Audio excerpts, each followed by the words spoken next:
나만의 건강이 아닌 우리 모두의 건강을 생각하는 방송. 더 건강한 대한민국을 꿈꾸는 개념 방송. 들리는 신문 히포크라테스.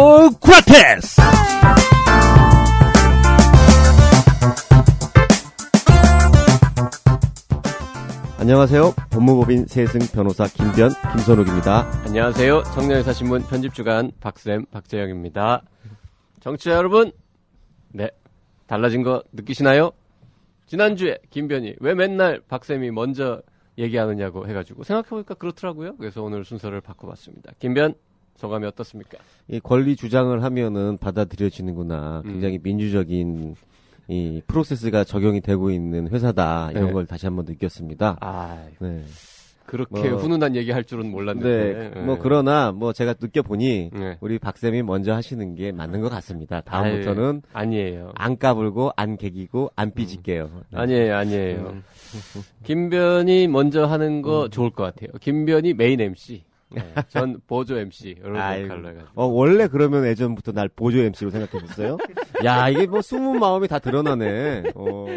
말 많이 한다고 그러면 주 MC인가? 그러니까 그럼 어떻게 되는 거지? 그러면 하여튼 그때그때 편하게 하는 걸로. 네. 자, 오늘도 청취자 여러분들을 위해서 다양한 의료계 소식들을 준비했습니다. 자, 히포크라테스 2015년 2월 13일 방송. 오늘 2부에는 게스트도 있습니다. 시작합니다.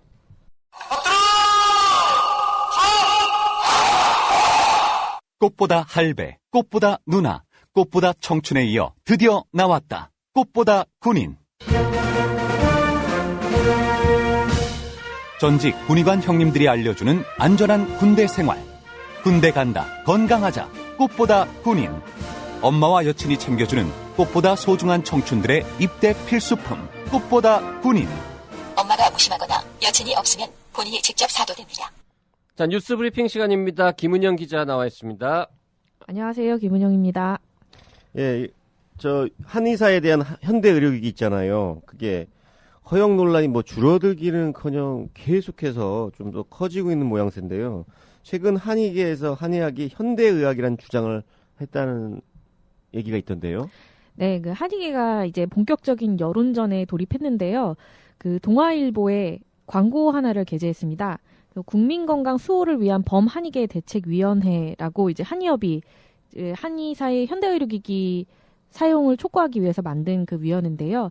지난 11일 동아일보 1면에 이 사람은 의사가 아닙니다라는 카피와 독일 물리학자 렌트겐의 사진을 실은 광고를 게재했습니다. 그분이 닥터가 아니었나 보네요. 예. 네. 렌트겐은 그렇죠. 우리 다 알지 않아요? 예. 엑스레이 개발한 사람. 네.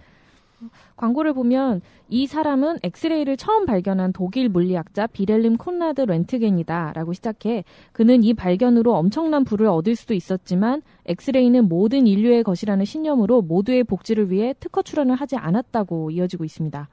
그러면서 엑스레이는 모든 인류를 위한 것이다. 이제 한의사의 엑스레이와 초음파 진단기 등의 사용으로 국민 모두가 편리한 진료와 치료를 받아야 한다.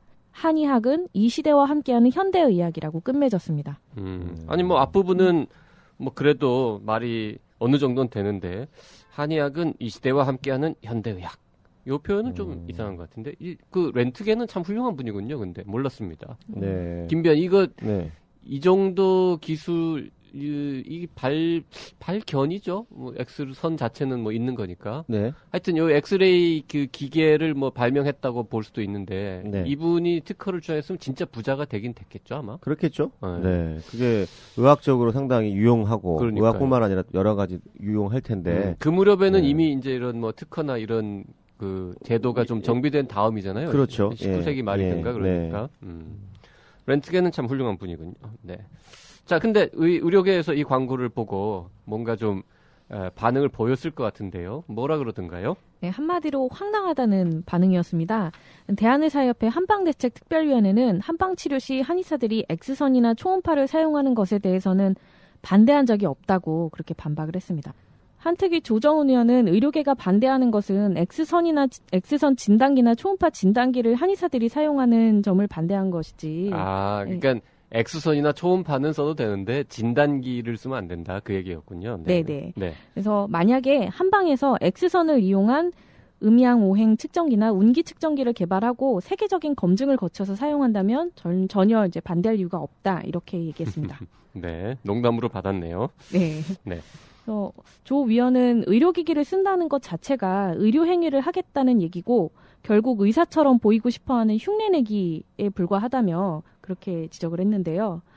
초음파와 초음파 진단기기는 전혀 다른 얘기다. 초음파 진단기는 현대 의료기기로 초음파를 이용해 진단행위를 할 수 있는 것이고 초음파와 초음파 기기를 같은 것이냐 호도하는 것은 말도 안 되는 얘기라고 유축했습니다. 그렇죠. 초음파는 뭐 이렇게 고기잡이 배도 쓰고 뭐 여기저기 많이 쓰는 거니까. 그렇죠. 그걸 사용해서 환자한테 적용하는 것은 말이 안 된다라는 게 의료계 주장인데 한의계에서는 뭐 엑스레이 다 쓰는데 온 세상에 다 쓰는데 왜 우리만 못 쓰냐라고 이제 한 거니까 글쎄요. 뭐 저희는 적어도 이 주제에 대해서는 아니 저희는이 아니라 저는 편파 방송을 할 수밖에 없는 입장이라서 김변은 어떻습니까? 어떻게 생각해요? 뭐 장기적으로는 통합돼야 된다고 봅니다. 의료 일어나? 네. 뭐 의료 일어나 돼야 돼요. 이거 그렇죠. 굉장히 자꾸 갈등만 생기고요. 네. 일어나 돼야 된다고 보는 거죠. 네. 그 간접적으로 김변도 뭐 한의사들이 초음파나 엑스레이를 쓰는 거는 반대한다라는 입장을 지금 밝힌 걸로. 법조인 입장이기 때문에 대법원 네. 판례를 전문으로 그러니까요. 반박할 이유는 없을 것 같아 보이고요. 네, 현 시점에는 그렇습니다. 네. 네. 그 조정훈 위원은 이런 얘기도 했네요. 심평원에 따르면 한방병원과 한의원에서 보유하고 있는 한방의료기기가 8만 대가 넘는다. 이걸 쓰지 그러냐. 뭐 이런 얘기도 했는데. 네. 네. 이거 8만 개 이걸로 모자라니까 더 쓰겠다고 하는 거겠죠. 네. 조정훈 위원은 뭐 저도 잘 압니다만, 네. 이런 얘기 잘해요. 네. 아니, 좀 상대방의 이렇게 속을 막 긁어놓는 이런 이야기 네, 잘하는 거죠. 네. 근데 그런 거는 좀 전공법으로 말씀하시는 게 좋을 것 같아요. 그러게요. 비과서 얘기하는 것보다는. 근데 어쨌든 뭐 보면 그 한방대책특별위원회, 이제 한특위인가 이렇게 줄여서 부르던데. 한특위는 조금 거칠게 얘기하고 의사협회는 조금 그래도 예의와 형식을 갖춰서 얘기하고 이렇게 역할을 좀 나눈 것 같더라고요. 뭐 그런 거 있잖아요. 이렇게.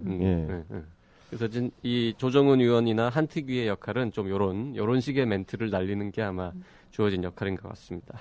그 복지부에서 수술 환자 요새 계속 문제되고요, 그죠? 환자 안전 문제가 계속되고 있고 그러다 보니까 그 강화를 위해서 그 의료법 시행령과 시행규칙 개정한다는 추진한다는 소식이 보도자료가 2월 11일인가 나왔죠? 네. 복지부가 수술 환자의 권리 보호 및 안전 관리를 대폭 강화하는 방안을 발표했는데요.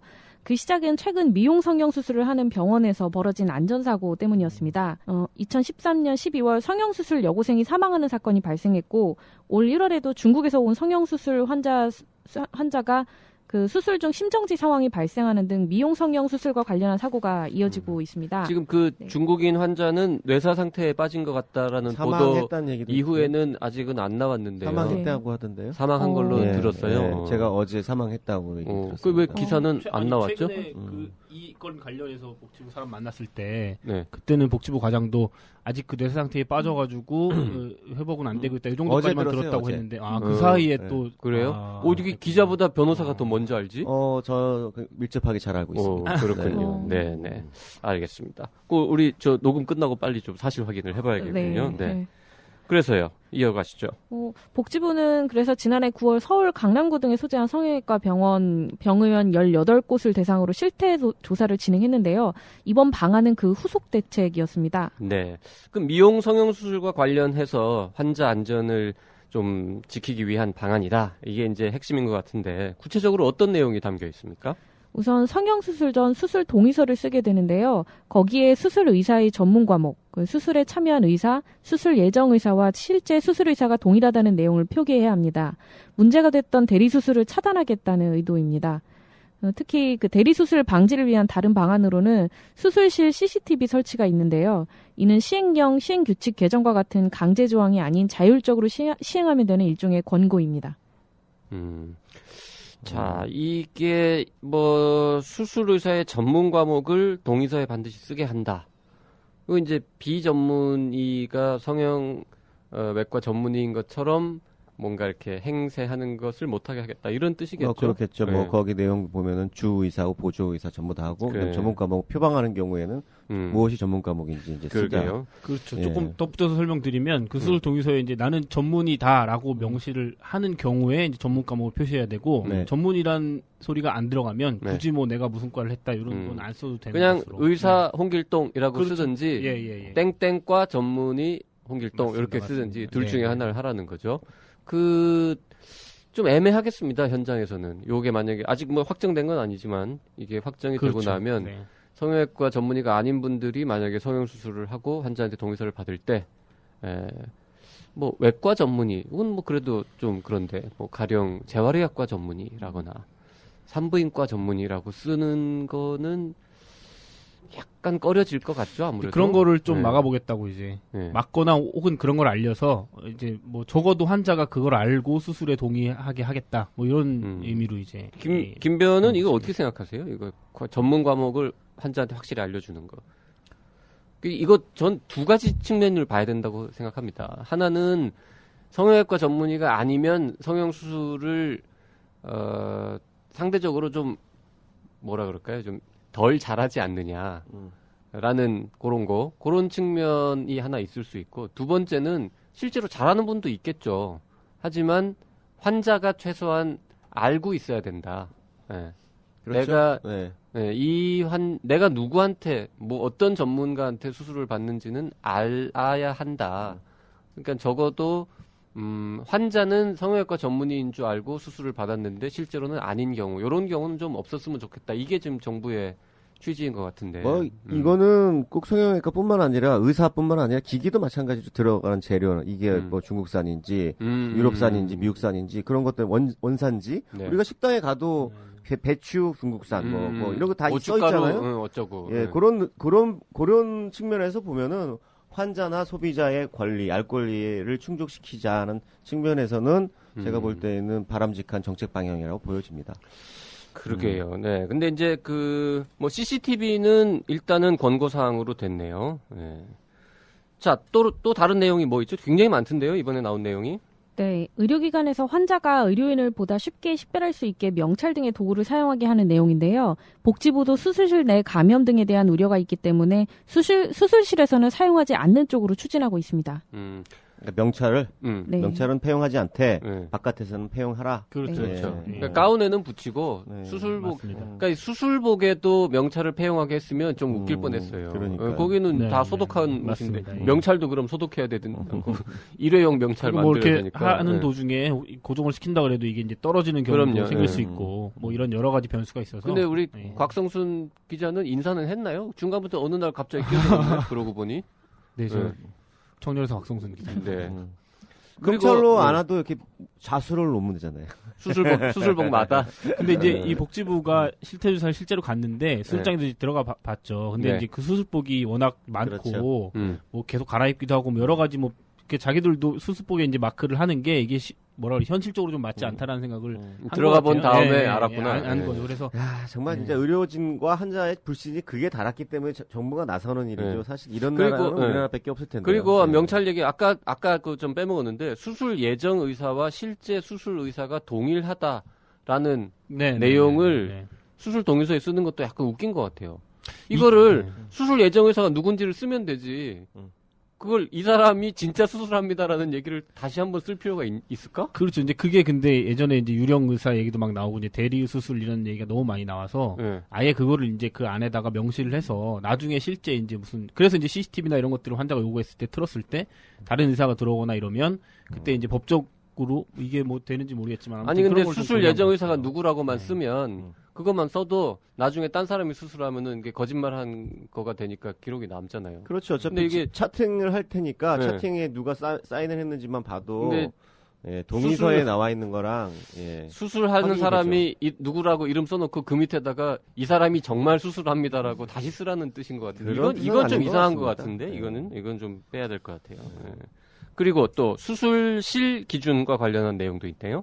네, 일단 전신 마취가 필요한 수술을 진행하는 외과계 의원의 경우 반드시 수술실을 갖춰야 됩니다. 현재는 이게 의무사항이 아닌데요. 그 수술실은 감염 예방을 위한 공기 정화 설비, 불침 투질 내부 벽면, 호흡장치의 안전관리 시설 등을 구비해야 합니다. 기존에 있는 수술실도 그래서 변화가 필요한데요. 네, 우선 수술실 간 구분을 반드시 격벽을 설치해 구획을 나눠줘야 되고요. 수술실 내에는 하나의 수술대만 설치해야 합니다. 이 밖에도 수술 중 응급 상황에 대비하기 위해 인공호흡기, 기관 내 삽관 유도장치, 무정전 전원 공급 장치 등을 구비해야 합니다. 야, 이거 뭐 거의 병원급으로 이제 가야 이거 되는 어려워요. 거죠? 예. 네. 이게 이제 지금 의료계에서 상당히 반발하는 내용들이 많이 있는데요. 일단 예, 뭐 무정전 전원 공급 장치 이런 것들은 사실 병원급에서 요구되는 거잖아요. 이 무정전 전원 공급 장치 이게 UPS라고 하니까 예. 사람들이 다 알더라고요. 저만 몰랐어요. 그 uninterruptible power supply 예. 이렇게 김변 알았어요? UPS라는 약자? UPS는 뭐 무슨 배달 회사잖아요. 근데 보니까 쳐보니까 UPS라고 해가지고요. 이 컴퓨터 만지는 사람들이 이 데이터 날라가고 이런 거 할까봐 이렇게 흔히 쓰는 가정용도 있고 막 그렇더라고요. 근데 UPS 가격을 보니까 한 20만 원짜리부터 막 한 4천만 원짜리까지 막 굉장히 다양한 게 있더라고요. 네. 근데 오늘 얼마짜리를 써야 이게 되는지도 잘 모르겠고, 그거 좀 알아봐야 될 것 같아요. 예. 병원급은 되게 큰 거 쓰죠, 이거. 큰 거 쓰죠. 그러니까 지금 병원급 의료용이 있을 거예요, 따로. 네. 예. 그러니까 그게 뭐 의원급 따로 있고 병원급 따로 있고 그러지는 않을 겁니다. 병원들도 이 장치를 마련하기 위한 공간 확보라든지 예, 기기 구입 비용 이게 상당히 부담된다는 얘기를 제가 그러게요. 얼핏 들은 것 같은데요. 지금 보면 그 어떤 의사회 관계자가 구매 비용하고 유지비까지 합치면 한 달에 1,000만 원씩 들어간다. 뭐 이런 주장도 하셨던데 그 정도까지 드는지는 잘 모르겠지만. 그러니까 네. 이게 이제 복지부에서는 일단 어떤 얘기를 했냐면 이게 이제 돈이 들어가잖아요. 지금 말씀드린 것처럼 이 장비를 구입하는데 그래서 네. 한 6개월 정도 유예를 주겠다 이런 얘기까지는 했어요. 6개월 후에는 뭐 돈이 안 들어가나? 그런데 문제는 이게 이제 보시면 아시겠지만 전신 마취를 하는 외과계 네. 요런데 전신 마취를 하는 수술을 할 때 이런 장비를 갖춰야 되는 거거든요. 그러니까 복지부 입장은 뭐냐면 항상 비슷한 입장이긴 한데 요 정도를 갖춰서 유지하면서 유지할 정도가 안 되는 그 의료기관은 아예 전신마취 수술이나 이런 것을 하지 하면 마라. 안 된다. 이런 뉘앙스를 약간 좀 풍겼거든요. 그 프로포폴을 이용하는 수술은 전신마취 수술이에요? 아니에요? 수면 마취에 들어갑니다. 그거는 아니에요. 그러면? 그거는 대상에 들어가지 의사 않아요. 아니에요? 의사? 아니 박사요? 혹시 규정 여기에서 정부에서 네. 의사이구나 나 내가 참. 정부에서 아니, 얘기하는 그 전신 마취라는 게 진짜 이 가스로 하는 그거만 말하는 거라는 거죠. 그렇죠. 네. 지금 하시는 말씀이 지금 의료계에서 굉장히 우려하고 있는 부분 중에 하나인데요. 왜냐하면 수면 마취까지 이게 전신 마취를 해버려서 이렇게 해버리면 워낙 커지니까. 근데 복지부에서 이 부분은 정확히 얘기를 하는 게 전신 마취는 전신 마취고 프로포폴이나 이런 걸 사용해서 하는 그 수면 마취는 전신 마취에 해당은 안 된다. 안 된다. 대신 네. 이제 뒤에 내용이 좀 나오긴 하는데 프로포폴 관련해서는 모니터링을 조금 강화하는 내용이 포함되어 있기는 해요. 네. 이런 주장들도 하더라고요. 의료계에서는 실제로 정전이 돼서 문제가 되는 경우는 거의 없다. 보통 이제 이 무정전 그 전원 공급 장치는 뭐 무슨 반도체 공장이나 뭐 이런 아주 정밀 산업에서 실제로 우리나라 요새 그 김변 집에 정전된 적 있어요? 근래에? 정전 안 되잖아요, 이제. 그리고 정전이 돼도 아주 잠깐 나갔다 돌아오잖아요. 네. 근데 고 정밀 기계 산업 분야에서는 그렇게 막 1초만 끊어져도 그게 큰 일이 벌어지기 때문에 그거를 막기 위해서 하는 거지. 네. 진짜로 불이 꺼졌을 때 이걸 막 무슨 불 켜고 기계 돌리려고 있는 장치가 아니라는 거죠. 원래 본질적으로 이 네. UPS라는 기계가. 네.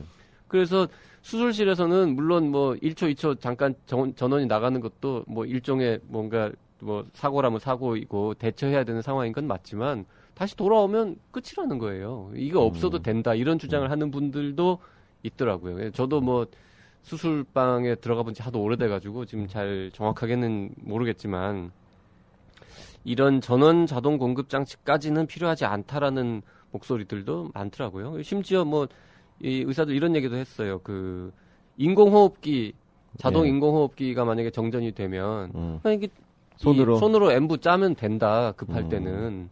근데 이걸 모든 소규모 수술실에까지 이 장비를 요구하는 것은 과도하다라는 주장도 합니다. 근데 복지부 얘기도 또 일면 그렇게 작은 수술은 괜찮다. 그렇죠. 근데 전신 마취의 경우에는 까지 할 정도면 네. 이 정도면 이 정도 안전장치는 구비해야 되지 않느냐. 이제 이게 복지부의 입장인 거죠. 네. 그리고 이게 안전관리 대책이다 보니까 또 그런 거에 초점이 맞춰질 수도 있고요. 네. 포폴 관련된 내용도 있었다면서요. 네.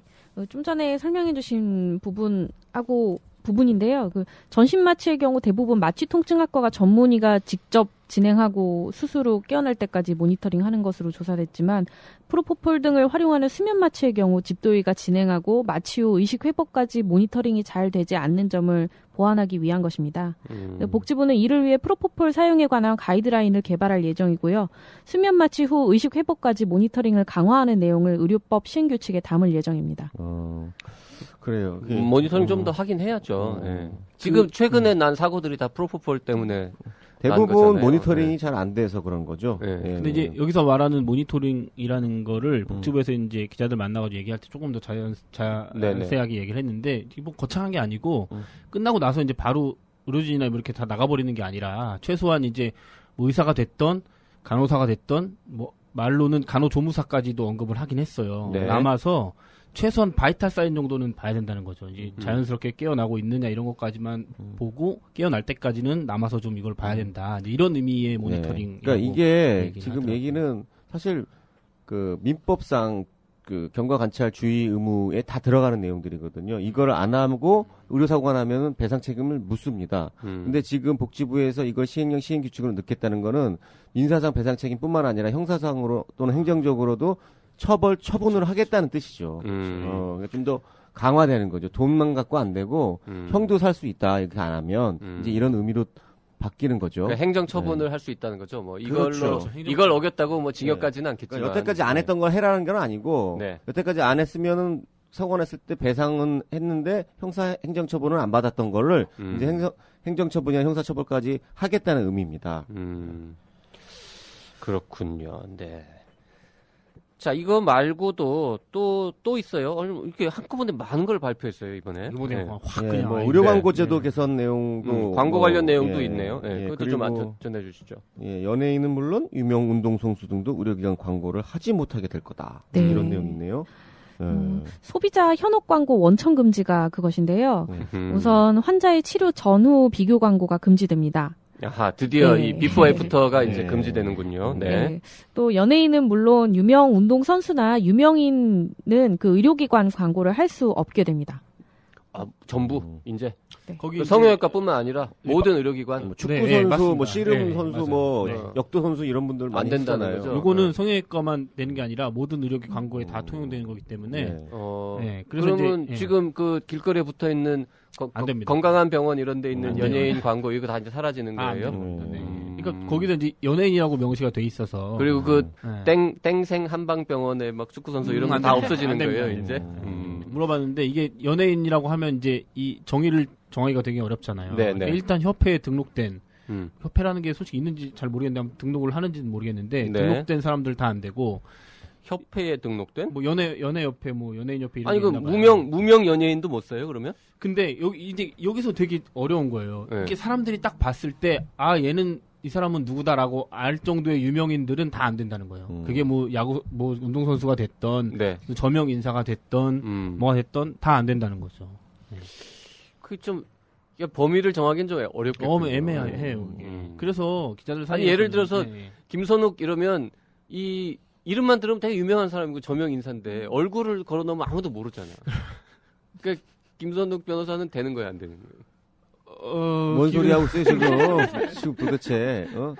아니 네. 실제로 그러면 약간의 갈등의 소지가 좀 있긴 네, 있겠네요. 굉장히 많을 것 같아요. 그게 이제 해석의 문제가 생기죠. 그러니까. 예, 불분명한 거니까 이게 또 형사처벌까지 된다고 한다면 그러면은 뭐 죄형 법정주의상. 근데 그거는 예. 의료 광고 심의를 거치기 때문에 그때 걸러지는 거 아니에요? 이 사람 모델로 했는데 그렇죠. 예를 들어서 심리가 사람 일단 한번 얼굴이- 걸리니까. 사람 이게 얼굴이 오기에 들어갔어요. 간판했다가 하는 거는 심의 대상은 아닌 걸로 알고 있는데요. 아니, 하여튼 예. 만약에 심의를 한다면 거기 심의위원들이 보고 누군지 알면 안 되는 거고 심의위원들이 그럼. 모르면 그렇겠네요. 내가 모르는 사람이네. 그럼 오케이 이렇게 될 수도 있겠다. 네.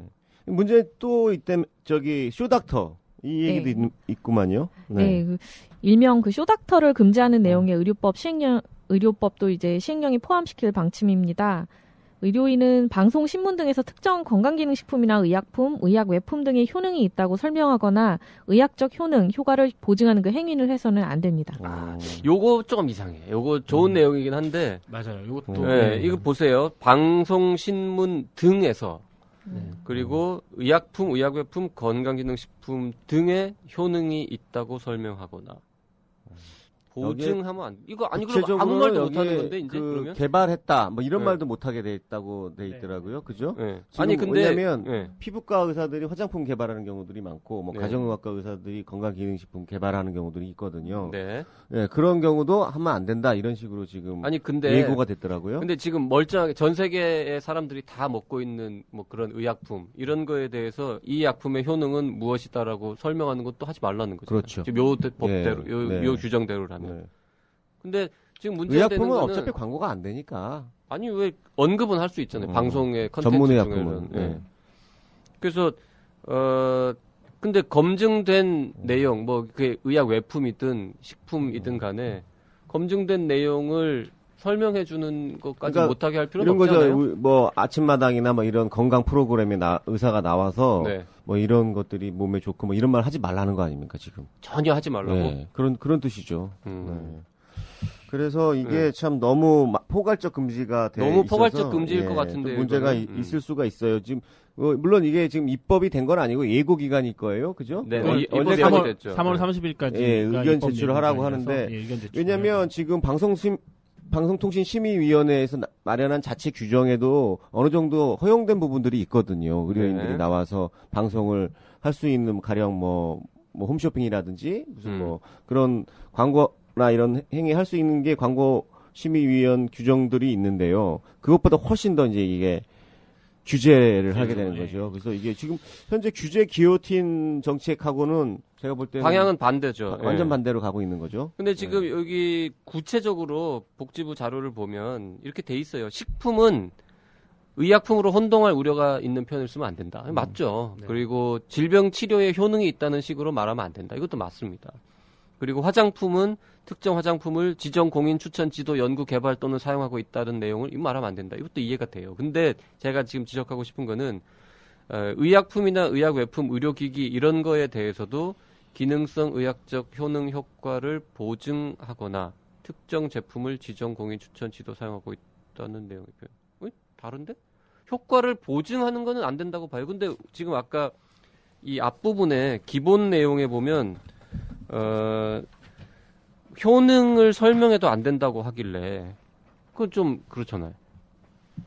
효능을 이 약품의 효능이 뭐다라는 설명까지 못하게 하는 건 좀 지나치지 않느냐라는 거죠. 뭐 과장하고 없는 얘기를 하는 거는 그런데 예를 들어서 의약품 같으면 거기에 효능이 식약처 허가사항도 있잖아요. 그거를 말해주는 것도 금지시킬 필요는 없지 않냐는 거죠. 뭐 지금 그런 의견뿐만 아니라 다양한 의견들이 있을 수 있어요. 예. 예고 기간에 아마 접수가 되겠죠. 지금 저도 저도 이거 그 보도자료 보고 거기에 또 관여하신 공무원 중에 한 분이 굉장히 반가운 분이 있었어요. 다른 부처, 그러니까 다른 과에 있을 때 뵀던 분이 있었는데 그래서 보도자료 잘 봤다라고 문자 보냈더니 그분이 다시 문자가 단문이 와서 히포그라 잘 듣고 있다 이렇게 얘기를 하고 아 그래요? 네. 저도 네. 예고 기자간담회하러 가서 그분이 들었습니다. 이거 잘 듣고 계십니다. 뭐 이제 예. 지금 박쌤이 하는 얘기들 아마 지금 입법 그렇죠. 예고고 예. 의견 수렴이니까 한번 그렇죠. 예, 기간이 좀 고민을 길어요. 하실 거예요. 예. 3월 30일까지가 입법 네, 예고 네. 기간입니다. 네, 의견들 많이 제출해 주시고요. 자, 이게 이제 거의 다 들은 것 같은데, 자, 수술 환자의 권리 보호, 그리고 안전 관리를 위한 것이 이제 기본적인 취지입니다. 근데 이제 최초 목적은 미용 성형 수술의 안전을 좀 보장해 보자라는 거였는데, 듣다 보니까 전체적인 어떤 그렇죠. 예. 수술하는 의료기관에 대한 일반 규제, 외과계. 뭐 영향 예. 이런 게 다 예. 있는 것 같아요. 전반적으로 환자의 안전에 대해서 정부가 손발을 벗고 나서서 열심히 하겠다는 취지는 굉장히 환영할 수 있다고 저는 보는데요. 왜 웃으세요? 손발을 벗고 나섰다는. 왜냐하면 굉장히 손발을 벗을 아니, 정도로 보통은 굉장히 발 벗고 광범위하게 나섰다라고 하지 않아요? 지금 보면은 손발을 벗고 나섰다. 법 개정 사항도 있고요. 오케이. 네. 국회에서 법 개정 사항도 개정 있고 사항도 그다음에 입법 중에서 이제 행정부령으로 갈 거, 네. 규칙으로 갈 거 이걸 아주 세세하게 그리고 또 여기 나오진 않았지만 소비자 시민단체 이런 분들을 그런 통해 얘기도 가지고 있습니다. 모니터링도 그 얘기도 하겠다. 있습니다. 네네. 예, 광고 불법 광고 하는 것들을 이제 적발하겠다. 이런 의견까지 있거든요. 그러니까 상당히 의료 정책과에서 굉장히 네. 보건의료 세게 정책과. 지금 광범위하게 저 하고 갑자기- 있습니다. 갑자기 떠올랐는데 이런 의견은 어때요? 그 의료인이 TV나 신문에 나가가지고 이렇게 택도 없는 소리를 하는 거야, 정말. 네. 황당무계한 걸 하다가 그 모니터링을 앞으로 한다 그랬잖아요. 그게 적발이 돼서 이건 좀 문제가 있다라고 이렇게 적발이 돼. 그러면 1차는 경고를 하고 그 두 번째는 더 세게 경고를 하고 한 세 번째쯤 되면 삼진아웃처럼 그러니까 아예 방송 출연을 금지시키는 거지. 네. 그런 사람은. 그거는 이제 방송통신심의위원회에서 할 거지 안 복지부에서 할 수 없다. 뭐 이렇게 얘기 나올 수가 있을 아니, 것 그 같은데요. 떠올랐어요. 그러면은 어떨까는. 예. 너무 TV에 나와서, 좀 정말 황당무계한 말씀들을 하시는 분들이, 다 그리고 아시죠? 누군지. 닥터테인먼트라고 한다면서요. 쇼닥터 뭐 이런 말도 하고. 닥테인먼트. 그러게. 별로, 아니, 뭐- 그리고 닥터테인먼트를 위해서 TV에 나오는 분들 중에 뭐 딱히 재밌는 분도 별로 없어요. 그러네요. 그러니까 뭐 진짜 의사도 재밌는 우리 그렇고요. 중 이런 사람은 TV에 잘 안 나가잖아. 저 변호사들도 있어요. 변호사들도 나와서 법률적인 얘기뿐만 아니라 나와서 이제 뭐 시시콜콜한 가정사 얘기니 뭐 이렇게 해서 네네. 연예인화 되신 분들도 있죠. 음. 예. 근데 이게 사회적으로 그런 종편들이 늘어나다 보니까 말 잘하시는 분들이라든지 조금 뭐 전문가적인 분들 많이 이게 또 드리는 것도 있어요. 변호사들은 그렇게 종편 같은데 많이 나가가지고 얼굴이 좀 알려지면 수입에 도움이 됩니까? 아마 그러니까 많이 나왔을 것 같고요. 저도 종편에 두 번 정도 나왔었는데요. 네. 저 같은 경우는 개인적으로는 영향이 도움이 없잖아요. 아무것도 없었어요. 그럼요. 한두 번 나가가지고는 아무도 몰라요. 그래서 오히려 거의 전업 하시는 분들도 계신 것 같더라고요. 음. 보니까. 자, 뭐 어쨌든 지금 복지부가 한꺼번에 너무 많은 정책을 내놔가지고 입법 예고 기간도 길게 아마 잡은 것 같은데요.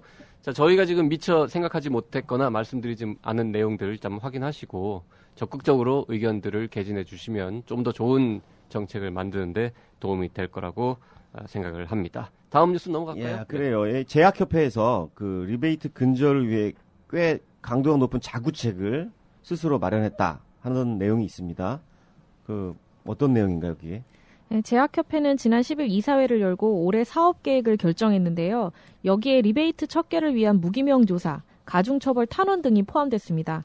내용을 보면 우선 무기명 조사는 이사회 개최 시 이사진들이 익명으로 협회 회원사들 중 불법 리베이트 행위가 여전한 것으로 추정되는 회사 3개의 명단과 그 이유를 적어내도록 했습니다.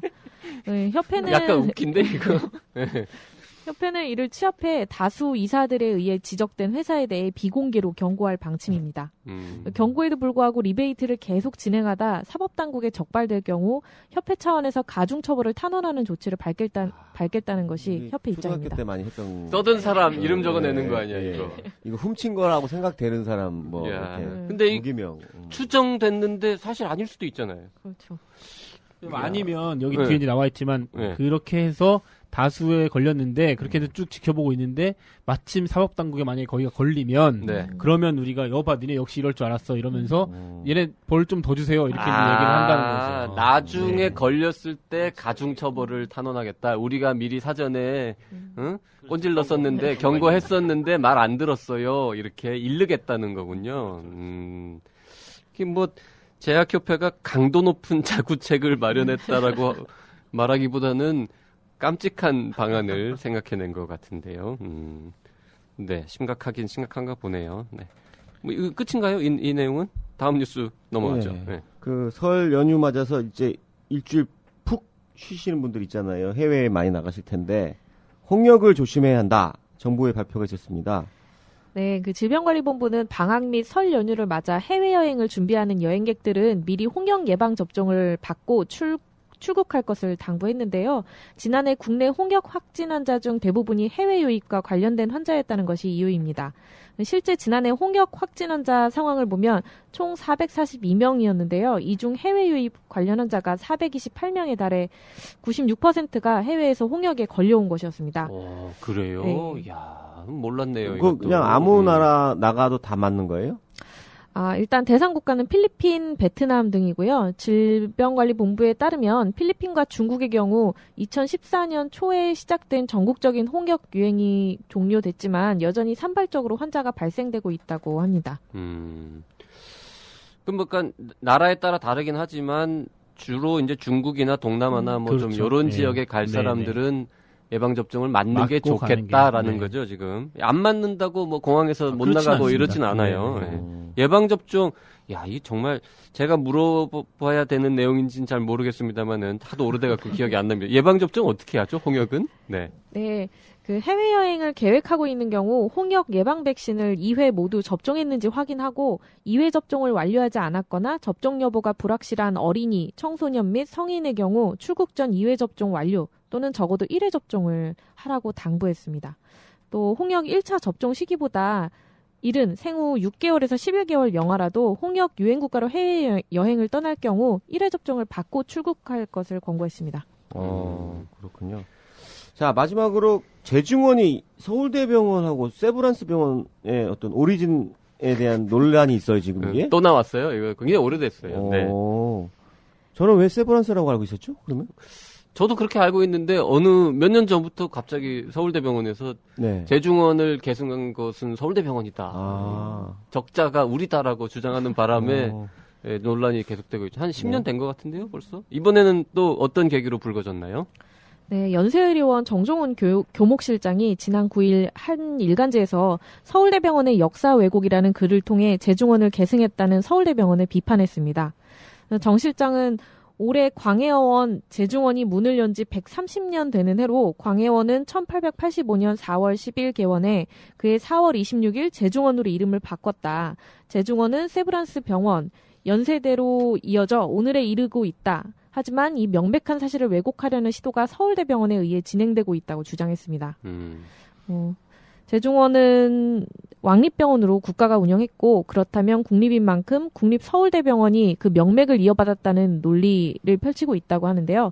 그 조선의 왕립병원이 국립병원이므로 광해원의 시초라면 전국에 있는 모든 국립의대와 대학병원의 시초도 광해원 재중원이라는 주장이 나와야 하는데 이를 들어본 적이 없다고 비판하기도 했습니다.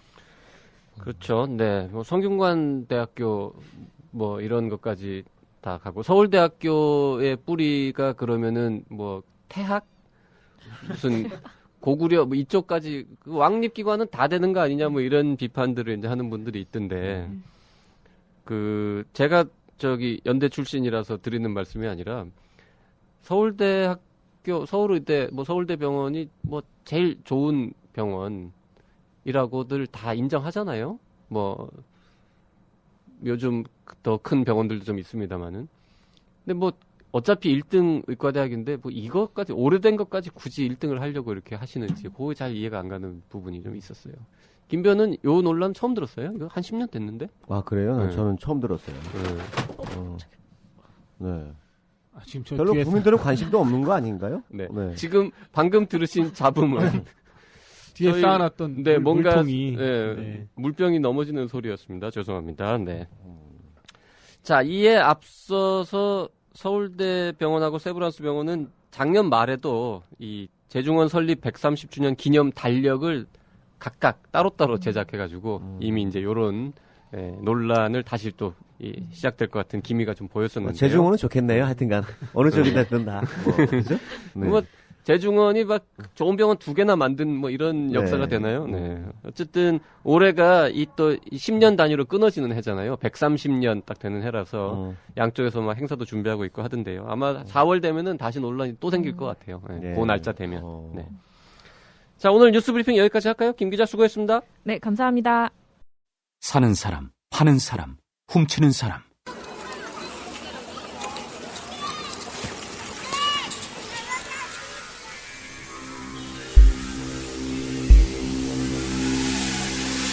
레드마켓 인체를 팝니다. 장기와 뼈, 살아있는 사람을 사고 파는 섬뜩한 지하세계. 삶과 죽음이 냉정하게 현금으로 거래되는 시장. 전 세계 장기 브로커, 뼈도둑, 혈액농장, 아동 납치범 추적에 관한 이야기. 레드마켓, 인체를 팝니다. 서점에 있습니다. 이슈 내망현 시간입니다. 오늘은 초대 손님을 모셨습니다. 최근 14년간의 노숙인 진료 경험을 담은 책 질병과 가난한 삶을 펴내신 분입니다. 자, 마리아 수녀회 도티 기념병원 내과 과장이자 비정부 기구인 마더하우스 대표이신 최영아 대표님을 모셨습니다. 일단 인사를 나누죠. 최영아 선생님 반갑습니다. 네, 반갑습니다. 네, 안녕하세요. 네. 자, 오늘 최영아 선생님 모시고 일반 보통의 의사들하고는 좀 다른 종류의 삶을 살고 계신데요. 어떻게 살고 계신지 얘기도 좀 들어보고 그 다음에 최근에 펴내신 저서 질병과 가난한 삶에 대한 이야기도 좀 들어보도록 하겠습니다. 자, 최영아 선생님은 이대 의대를 졸업하셨고요. 이대에서 내과 레지던트를 하셨고 전문의 따신 이후에 지금까지 한 15년간 주로 노숙자를 비롯한 제일 가난한 사람들을 진료하는 일을 해오셨습니다. 자, 2001년 수료 이후에 2004년까지는 다일 천사병원에서 근무하셨고요. 2004년부터 2009년까지는 요셉 의원에서, 또 2009년부터 2013년까지는 그 서울역 옆에 있는 다시서기 의원에서 일을 하셨고요.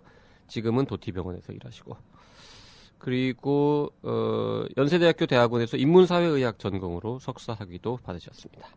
네, 뭐 빠진 거 있나요? 아니요. 네.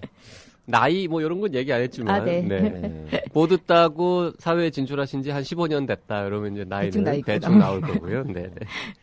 네, 14년간 노숙인을 치료한 경험을 담은 질병과 가난한 삶. 제목이 좋습니다. 라는 책을 출간하셨는데, 먼저 이 출간 소감과 함께 이 책에 대한 간략한 내용을 좀 말씀해 주세요.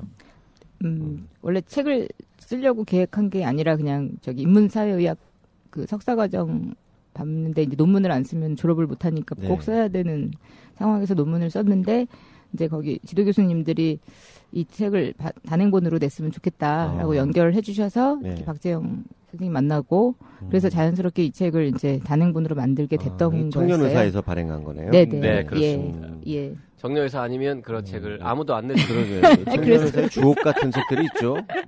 개념의료라든지. 네네. 요새는 개념의료 방송을 안 하시대. 판매가 좀 부진합니다. 요새. 네. 그래서 새로운 책을 좀 밀어보려고요. 예. 질병과 가난한 삶이라고. 그 소감이 어떠세요? 그래서 책이 지금 네. 실물 보신 지 얼마 며칠 안 되셨는데 네네. 네, 마음에 드세요?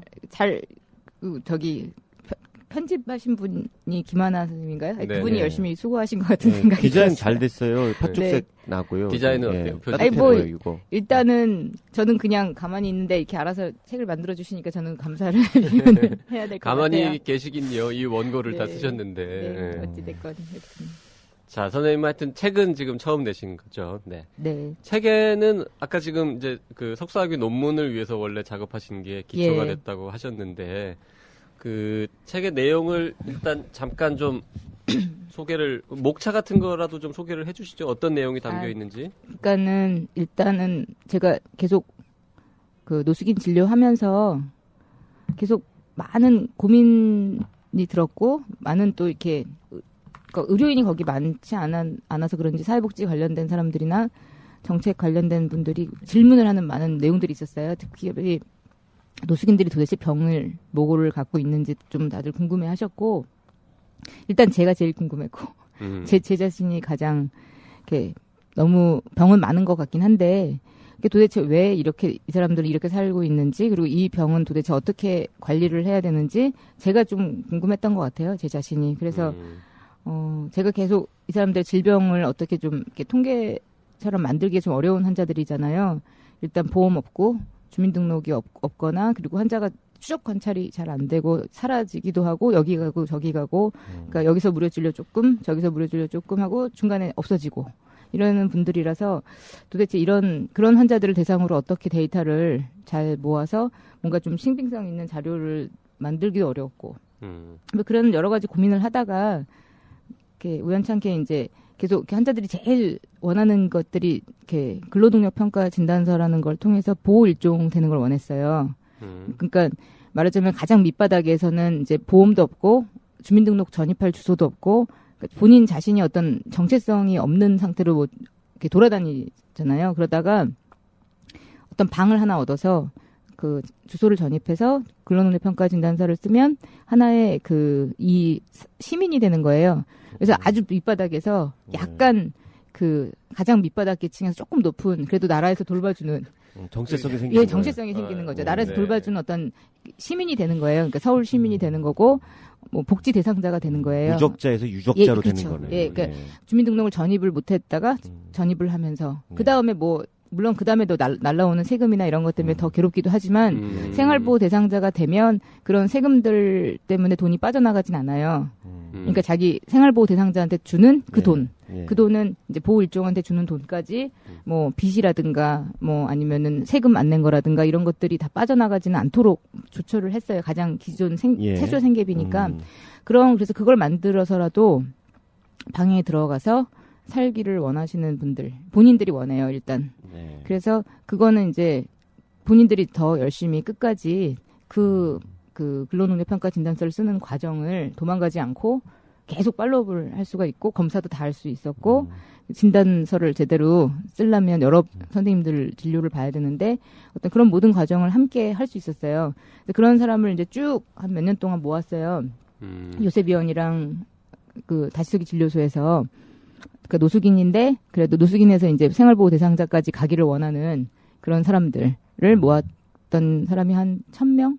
956명 뭐 이 정도 됐어요. 그 1,000명 정도의 예. 노숙인들을 몇 네. 년간 쭉 여러 가지 8년 정도 되죠. 8년간 거의. 이렇게 지켜보고 진료했던 것들을 데이터를 모아서 지금 진단서를 쓴 거예요. 책으로 만드신 거군요. 그쵸. 그러니까. 예. 그들에 대한 삶이나 병 이런 것들이 네, 물론 더 많은 환자를 봤지만 봤지만 더 많은 환자를 봤지만 모든 환자들의 병을 샘플로 어떻게 담을 수가 없잖아요. 예. 데이터로 환자들이 워낙 들쭉날쭉 예. 이렇게 돌아다니기 때문에 노숙인 회전문 현상이라 그래서 네. 노숙인은 거리에 있다가 시설에 있다가 쪽방에 있다가 뭐 PC방이나 여인숙에 있다가 어디로 사라졌다가 다시 나타나고 이렇게 돌아요. 그래서 계속 이렇게 어느 한 곳에 있지를 않으세요. 네. 근데 그런데 그 사람들을 데려다 놓고 데이터를 쓸 수는 없어요. 왜냐면은 계속 진료를 안 오시니까.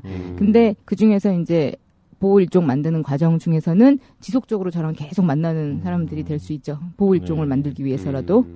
그래서 그런 사람들의 데이터가 한 1,000명 정도 모였을 때 그 데이터로 이제 한번 그러면 그런 데이터는 이 사람들의 어떤 노숙인 전체 질병군을 좀 대표할 수 있지 않을까라는 생각이 들어서 그걸로 데이터를 만들었어요. 그 8, 9년 전에 네. 데이터를 모으기 시작할 때부터 뭔가 이런 아니요, 나중에 아무 생각 없이 그냥 그때 왜 모았어요, 그러면? 데이터를 왜 모았냐고요?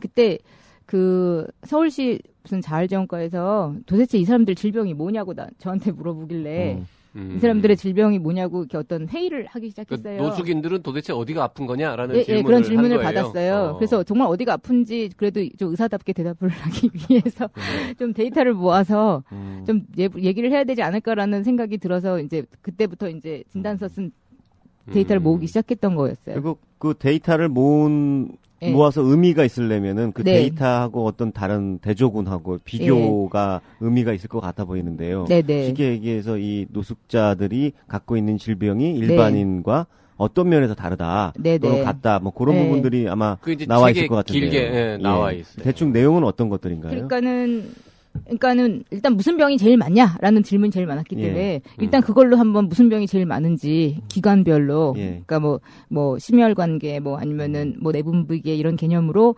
신경계 해서 이렇게 단계별로 나눠서 가장 많은 질환의 빈도가 무엇이냐라고 물어봤어요. 예. 그래서 이제 뭐 저는 내과 의사니까 일단 가장 많은 게 당뇨병이더라. 첫째는 그다음에 다 머리가 많이 망가졌다. 그러니까 당뇨병 때문에도 망가지고 혈관가는 굉장히 과도한 스트레스 때문에 그리고 생활상이 너무 사는 게 피곤하고 너무 스트레스풀한 상황에서 살기 때문에 이 사람들은 굉장히 본인도 모르는 사이에 뇌경색, 뇌출혈 그다음에 많이 얻어맞잖아요, 서로. 이렇게 많이 사고들이 있어요. 사실 예. 술 먹고 나면 예. 그리고 술을 밥보다 많이 먹잖아요. 기본적으로. 그러니까 이제 간도 나빠지고 위장관 출혈도 많고 어떤 복합적인 병들이 가장 우선순위가 가장 많은 게 무엇이냐라고 이렇게 진단병을 뽑기 시작했어요. 그래서 내분비계는 당뇨고, 그리고 뭐 소화기계는 예를 들어서 간경화가 제일 많고, 그다음에 뭐 그 만성 신경계는 뇌경색 본인도 모르고 다 앓고 지나가서 이렇게 마비가 된 채로 돌아다니는 그런 거 많고, 그다음에 뭐 척추 그런 근골격계는 하도 이렇게 무거운 거 많이 드는 일용직이 이 사람들의 평생 사실은 직업이잖아요. 그리고 하루만 막노동 나가봐도 알겠지만 그거 평생 하기는 힘든 직업이거든요. 그거 그렇게 하면은 저희 하루 또 막노동을 해본 적이 없어가지고. 그러니까요. 왜? 하루라도 하면 돈 받고 한 거. 그럼요. 그러니까 하루라도 막노동을 하면 그걸 매일매일 데일리 하다 보면 그걸 몇십 년 하면 사실 근골격계가 남아나지 않아요. 그렇겠더라고요. 저도 대학교 다닐 때 알바를 좀 해봤는데요. 알바 막노동도 해봤어요. 네, 해봤는데 그거 진짜 저도 나름 힘 좀 쓴다고 갔다가 그렇죠. 진짜 속된 말로 돼지는 줄 알았어요. 그걸로 10년, 20년 오직 그거밖에 할 수 있는 게 없는 사람 몸으로 일하는 거가 사실은 굉장히 쉬운 일은 아닌 것 같아요. 그래서 그러다 보니까는 근골격계 병들, 뭐 디스크부터 시작해서 부러지고 깨지고 다치고 그다음에 수술한 이후에 또 찬데서 자면 또 마비 오고 이런 병들이 제가 이렇게 가장 많다고 느꼈던 병들이 정말 그 데이터도 1순위로 나오더라고요. 그리고 그러니까 눈은 뭐가 제일 많은가 했더니 실명이 제일 많고. 그러니까 눈이 나쁜 질병에 뭐 백내장이 많냐, 녹내장이 많냐 이런 걸 따져보니까 실명이 제일 많았고. 백내장보다 실명이 많아요? 예, 데이터에서. 그리고 귀는 뭐가 제일 많냐, 안 들리는 게 제일 많고. 예를 들어서. 영양 부족도 있고 그러니까 원인은 뭐 영양 부족도 있고 제때 치료 안 하고 방치한 것도 그러니까 있고요. 실명 보통 이제 백내장도 뭐 그냥 완전히 내버려두면 실명하는 거잖아요. 그러니까는 치료를 보통 사람 같으면은 벌써 했었을 걸 치료할 거를 안 하고 방치하니까 방치하니까 이제 그냥 다 실명 상태에서 발견되고 그런 경우가 많이 있죠. 겉으로 볼 땐 그냥 눈 있고 귀 있어서 보고 듣는 것처럼 보이지만 사실은 보이지 않고 들리지 않는 분들이 많다는 거죠. 자, 이 책에 대해서 소개를 좀 부탁드렸더니 이제 이런 좀 긴 뭐 옛날 저 데이터 모으던 시절부터 쭉 말씀하셨는데요. 제가 목차를 잠깐만 좀 설명을 드리면 1장은 노숙인의 질병에 관한 관심 해서 노숙인들은 누구고 뭐 그 말은 뜻이 무엇이고 왜 증가하나 뭐 관심 갖게 된 계기 이런 얘기들이 있고요. 2장에 가면은 이제 노숙인의 질병에 관한 이해. 그래가지고 외국에서는 외국 노숙인들은 어떻게 아픈지 그리고 한국에서는 이 데이터를 모아봤더니 요렇게 됐더라. 뭐 요런 내용들이 쭉 있고 그다음에 이제 노숙인의 삶에 관한 이해라는 3장에 가서는 조금 이제 그 의료적인 것보다는 사회적인 노숙인의 생활상 요런 거에 대한 얘기가 좀 있고요. 그다음에 제 4장에 가면은 노숙인을 위한 법과 정책 요런 것들을 점검을 하시고 그다음에 이제 5장 가면 드디어 이제 이 노숙인 지원 정책과 사회적 해결 방안을 제안을 하십니다. 요런 게 필요하다. 그리고 아마 이제 5장을 쓰시기 위해서 쭉 이 작업을 하신 것 같은데 6장에 가면 이제 결론으로 여러 가지 정리하는 내용들이 또 담겨 있고 합니다. 이 책은 사실 누구 보라고 쓴 거예요? 제가 저희 회사에서 나온 책이라서 출판을 결정한 사람이 전데 네. 뭐 좋은 책이긴 한데 정확하게 지금 이 책을 누가 읽어야 하는지 잘 모르겠어요. 지금 제가 아는 분들 중에서 사회복지 관련돼서 일하시는 분들이 많이 있거든요. 네. 근데 의료인들도 많고 물론 그러니까 제가 아는 사람들이 같이 일하는 사람들이 주로 다양한 의료인들과 다양한 사회복지 관련된 사람들인데 가장 관심을 갖는 사람은 사회복지 관련된 사람들이 관심을 갖는 것 같더라고요. 사회복지 하시는 분들이. 예. 그러니까 책 나왔다는 걸 나오는 그날부터 이렇게 저한테 연락하시는 분들이 주로 사회복지 관련된 분들이 관심을 갖는 것 같아요. 네. 그리고요 또 의료인들은 그렇게 관심 있는 것 같진 않아요. 근데 의료인들이 봐야 할 만한 내용도 꽤 많은 것 같은데요, 보니까. 그렇죠. 뭐 어차피 만나는 게 환자잖아요, 다. 네. 그러니까 환자라는 거는 아프고 병든 사람, 가난한 사람들이 사실 많잖아요. 다 돈 있고 예쁜데 더 이쁘고 뭐 안 아픈데 다 이렇게 미리미리 예방 잘하는 사람만 우리가 만나는 거는 아니니까. 네. 결국에 환자라는 대상 자체가 살다 보면 이렇게 노숙인 비슷하게 의사소통 안 되고 머리부터 발끝까지 다 망가지고 그 성격도 좀 안 좋고 정신적인 문제, 뭐 뇌의 문제, 치매의 문제 이런 여러 가지가 복합적인 게 결국엔 환자고 또 그 환자들 옆에서 계속 씨름을 나름 다양한 방식에서 해야 되는 게 또 의료인이기 때문에 그래서 저는 의료인들도 원래는 사회복지 대상자들, 그러니까 사회복지 관련된 사람들의 질문, 그러니까 사회복지 관련된 사람들이 이 사람들을 돌보면서 제일 괴로운 게 이 의료적인 문제들이었었던 것 같아요. 이 사람들이 도대체 병이 뭐고, 그러니까 다 이 사람들을, 그러니까 사회복지에서 일하는 사람을 자꾸 병원에 다 데리고 있고 싶은 거야. 근데 병원 입장에서는 별로 데리고 있고 싶지 않고 병원은 여인숙이 아니다. 뭐 이런 개념으로 데리고 나가라. 이렇게 하는 일들이 많죠. 근데 사실은 그러니까 밖에 나가도 일상생활이 안 되고, 그러니까 그 사람 가난한 사람들일수록 보호 일종일수록 이제 요양병원이나 이런 병원에서 장기적으로 살기를 원하시잖아요. 가족도 없고 네네. 밥도 없고 이게 일상이 안 되니까. 그래서 사실 노숙의 쪽에 있는 사람들도 사실은 많은 시간을 병원에서 보낸다고 봐야 돼요. 근데 또 병원 입장에서는 이 사람들 입원하면 좋아지고 나가면 다시 도로아미타불. 네. 이걸 반복하니까 병원에 오래 있게 두고 싶어하지 않는 부류이기도 하고요. 그러니까 정리하면은 사회복지 쪽에서 일하시는 분들이 노숙자들을 많이 이제 도움도 주고 뭐 이렇게 돌보시는데 그 과정에서 의학적인 지식이나 정보 뭐 이런 게 너무 없고 그리고 그거를 의사들 보통 일반 의사들한테 물어봐도 그들은 노숙자를 진료한 경험이 거의 없기 때문에 모르고 그래서 이제 그 사회복지나 노숙자를 돌보는 그 일을 하시는 분들을 위한 의학적인 정보를 담은 이런 책인 동시에 이제 전 미리 봤잖아요. 예. 그리고 그 동시에 그 다음에 이제 이런 의료인들이 네. 노숙자 문제에 대해서 좀 관심을 어떤 가졌으면. 관심을 가져야 하고 혹시라도 뭐 노숙자나 이 노숙자가 곧 될 것 같은 좀 저소득층의 사람들을 네. 뭐 보호 환자라든지 이런 사람들 봤을 때 어떻게 접근을 해야 되는지 이런 거를 좀 알려주시고 양쪽을 좀 다 보시는 거죠. 그렇죠. 이왕이면 많이 팔렸으면 정말 좋겠습니다. 네. 많이 팔렸다기보다도 네. 제대로 읽었으면 좋겠는 마음이 그러게요. 좀 들죠. 근데 이게 논문에서 출발을 했기 때문에 좀 보긴 읽기는 어려운 책이라고 그래요. 예, 네, 사람들이. 아, 그렇게 어렵진 않아요. 아, 그러니까 그래요? 예, 논문에서 출발한 건 맞지만 저희가 그 단행본용으로 다시 이 원고를 그 최영하 선생님도 다시 정리를 하시고 용어 순화도 시키고 우리 또 네. 편집자가 다시 한번 또 잘하셨어요, 매끄럽게 편집자분이. 다듬고 해가지고요. 꽤 네. 잘 읽힙니다. 책녀가신 거죠? 책녀가 한 거죠. 우리 네. 가끔 출연하는 네. 김하나 씨가 편집을 했어요. 네.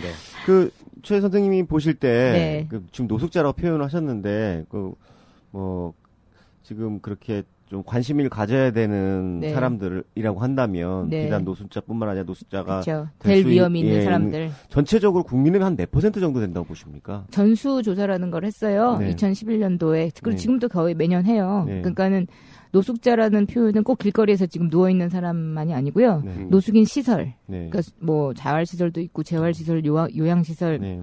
중증 장애인이 되신 분들까지 그런 모든 시설에 있는 사람, 그다음에 거리에 있는 사람, 그다음에 PC방, 여인숙, 그다음에 뭐 사우나 이런 데서 살고 있는 네. 그러니까 주거가 아닌 네. 그러니까는 이상한 그 공공 이용 네. 시설인데 고시원도 아니 그러니까 고시원도 사실은 원래 고시 공부하는 사람들이 있는 곳이 아니에요. 그냥 네, 네, 네. 값싼 주거죠. 네. 그래서 그 주거 불상이라고 흔히 표현하는 그쵸, 사람들은 주거가 안 되는 사람. 다 예, 노숙인이에요. 임대주택 그러면? 빼고 임대주택에 들어가신 분들 빼고 그러니까 주민등록 사는 곳이 일정치 않은 분들은 그쵸. 다 노숙인이에요? 그러니까 주민등록 그러니까 다양해요. 스펙트럼이 굉장히 다양해요. 주민등록 살아있는 사람, 아니 호족도 없는 사람, 그러니까 아니면은 뭐 본인 스스로 이렇게 일부러 말소시키는 사람, 빚더미 때문에 뭐 등등 다양한 그리고 이 한 사람의 그 노숙인이 어떤 날은 제가 그러니까 10몇 년 동안 보니까 어떤 날은 말끔하게 보이고 네. 시설에 있으면 좀 말끔해지고요. 어떤 날은 아주 처참하게 길에서 망가져 있고요. 어떤 날은 또 직장을 다니기도 하고 그 공공근로 나라에서 하는 노숙인을 위한 또 어떤 날은 다시 원래대로 쩔어 있고 또 어떤 날은 중증 장애자가 되어 있고 이런 어떤 그걸 노숙인 해전문 현상이라고 하는데 그런 다양한 형태의 모습으로 주거도 다양하게 시설이었다가 길로 나갔다가 고시원을 갔다가 쪽방을 갔다가 뭐 사우나를 갔다가 뭐 등등등등 이렇게 바뀌는 그런 모든 계층을 한 22만 명 정도로 추정했어요. 2011년에 22만 명. 서울 아마 서울 근교만 따진 걸 거예요.